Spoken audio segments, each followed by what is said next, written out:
All right, welcome back to another episode on Game 7 podcast hosted by your truly, the man. We're going to start off with the OG fit of the day, Bass Pro hoodie. I think it was literally like $5 on Black Friday. A steal, if you ask me.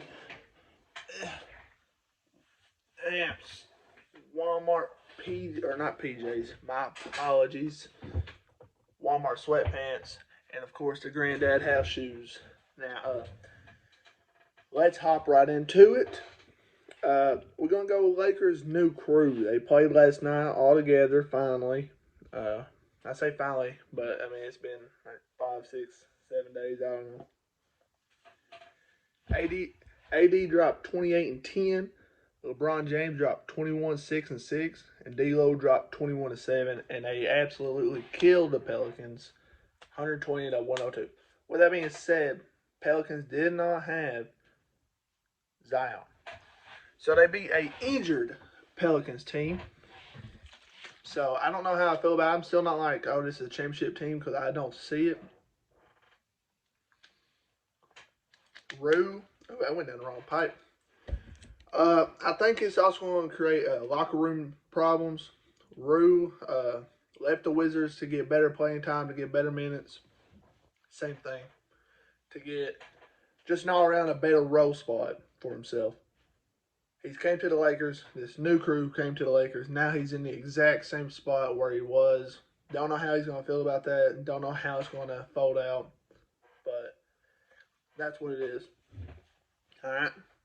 Buddy Hield. Not a star. Not a star at all. He's just another player. I don't consider Buddy Hield a hooper, but he did set the single season 3 record, which was held by Reggie Miller. And it's only February. So he still has the rest of the season to add on to that. My question is,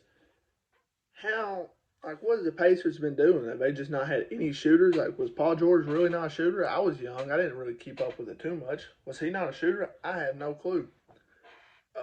Like I said, I don't consider Buddy Hield a hooper. I looked at his stats. He is inconsistent. He's up and down. One game he'll score 8, another game he'll score 20. I think he might average like 15, 16 points. So for him to set the season 3-point record is pretty mind blowing.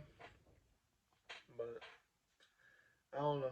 They ain't making the playoffs, so I guess it don't matter. Excuse me.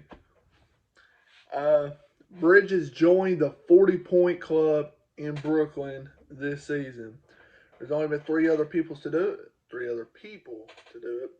We got Kyrie. He did it a few times. We got KD. And then we got Cam Thomas, which we know once Kyrie and KD left, Cam Thomas kind of been hooping, which makes sense because in college, I think he averaged 24 points a game. So Cam's always been a hooper. I guess it's kind of hard to hoop under Kyrie and KD if they got the ball the whole time, which is understandable because they are actual certified bucket getters. But Bridges tied Kevin Durant's season scoring record, or no, I guess that's the wrong term. Single game record is the correct term I'm looking for. So we tied it. So Bridges hooping 40 points. It's still 40 points at the end of the day, and they got the win against I can't remember. I think the Bulls, maybe. The Bulls. I'm tired. I work night shift, so I'm tired. He's got a new nickname called the Brooklyn Bridges. Pretty solid nickname, I think, but I don't think I can holler it out in the stands at somebody. Here's a crazy stat. Honestly, one of the craziest stats I've seen in a minute. Jokic and the Nuggets are 25-0 when Jokic gets a triple-double. That's crazy. That's honestly crazy. That makes me 100% believe he deserves MVP of this season just because of that stat line right there. And they keep hooping like they do. They have a good shot, honestly, giving a run to the finals. I don't think they win it, but I think they give everybody a run for their money, especially if MPJ gets hot. He starts lining up from the 3. And then we all know Jamal Murray, he can go off at any moment. Especially like during the bubble days when he just absolutely shook it a little bit. My bad. In the bubble days, he dominated quite a bit. All right, let's go to. Well, we won't go to it. McClung to the NBA again. He signed another two-way deal with the 76ers, which I have another podcast out. I mean, before All Stars at least. Yeah, I'll have one out tomorrow. But McClung to the NBA, he's playing for the 76ers.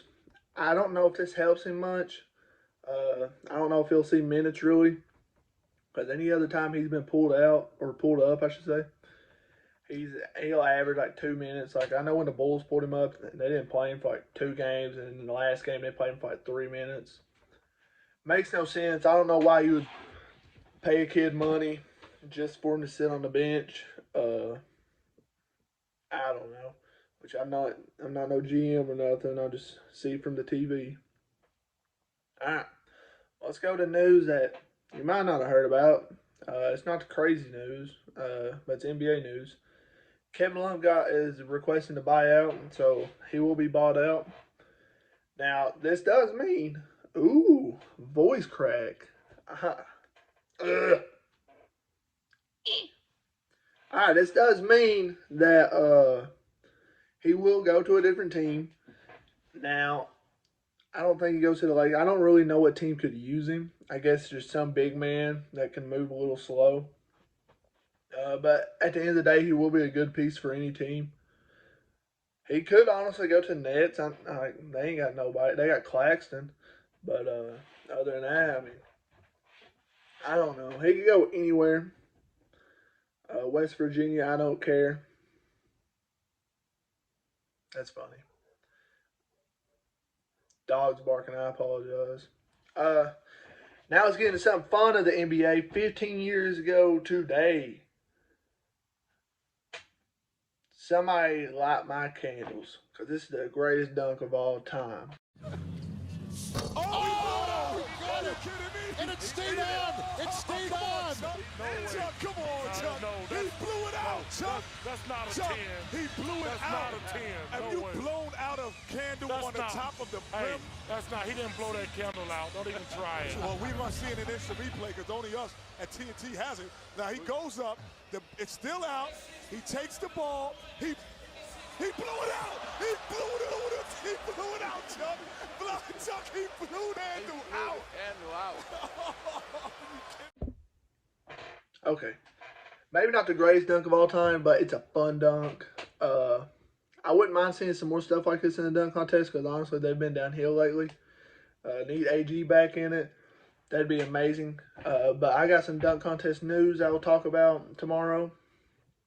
But let's get on with the final segment of the day, my bets. All right, so I've recently stopped using FanDuel for a minute. I thought they were being scummy. Odds were never good. It's just an all-around, like, it's the best site for props, money lines, anything, except they'll have AD 14 rebounds minus 260, and that's stupid, okay? It's just bad odds all around. So I've switched over to PrizePicks for the meantime, which I will end up. PrizePicks kind of sucks. I ain't even gonna cap. You can only bet over and unders on stuff. So when it comes to like money lines or anything, it's non-existent. But still, it's not a bad. It's interesting. It's got some cool little features. But this ain't no sponsorship, so let's get straight to it. I got 2 picks for today because I couldn't decide on which one I like better. Zubac over 9.5 rebounds and assists. The reason why I like this one is because I'll tell you 2 reasons why it's on my paper. I misread it and I thought it said rebounds and points at 9.5. And I said, that's absolutely stupid. That's a steal. And I was like, he could get that on points alone. But that's not the case. It was rebounds and assists, and that's my bad. But, yawned again, man. He can get Jesus. He can get 10 rebounds in the game with these. They're not projecting a high scoring game, which means some misses, so that's good. But they are projecting it to be just a 1 point game, so staying close to whole time. So I think Zubac can get this on rebounds alone. He's not a passer anyways. So that's why I like Zubac anyways right there. Now KP, the dog, Kristaps Porzingis, the man, the GOAT, the legend, all of it. Over 5.5 free throw made. I like this. He scored 41 last time against Timberwolves. His career high actually, and he gets to the free throw line quite a bit. He's crafty. They didn't have no threes made for him, or that's what I would have ran because that's what he killed him on. I think he hit like 8 threes against them. But 5.5 free throws made is still a good number for him. He's got to get to the line 3 times, and he's a great free throw shooter, so he's going to sink them. I don't know if it'll be a close game because they blew him out last time, but we'll see. Now let's get to my other one. Marcus Morris over 0.5 turnovers. 0.5. He just got to get 1. That's the main reason why I like it. Anybody can get a turnover. But the little stats shows he's had it in the last 3 out of 5 games. And the last 2 times he's played the Suns, he had 4 one game and he had 1 the other. So he's had 5 altogether against the Suns. So they play defense on him. So, I mean, 0.5, I think that's 100% given. Like, I don't know. I love that one. But here's the crappy thing about PrizePicks. You have to run 2 picks instead of just 1, or I would have just ran that straight. Then my last pick for this is Daniel Gafford. He plays for the Washington Wizards. He's not crazy, but I got him under 9.5 points. And his minutes are going down. They got Kuzma back in the lineup. We got Bill. We got Kristaps. So I don't see a lot of scoring from him at all. Like I said, I think it's a Kristaps show, not a Daniel Gafford show. So you can do anything you want with those. What you think? I think these are 2 winners. Bet at your own risk. And at the end of the day, have fun. But thank you all for watching. I hope you all enjoyed this video. Had some alright information to feed you. Tune in tomorrow for another episode of Game 7. And I'm out of breath for some reason. Am I fat? Possibly. I don't know. We'll figure that out. We're going to get in shape. But thank you all for watching again. Take it. Bye-bye.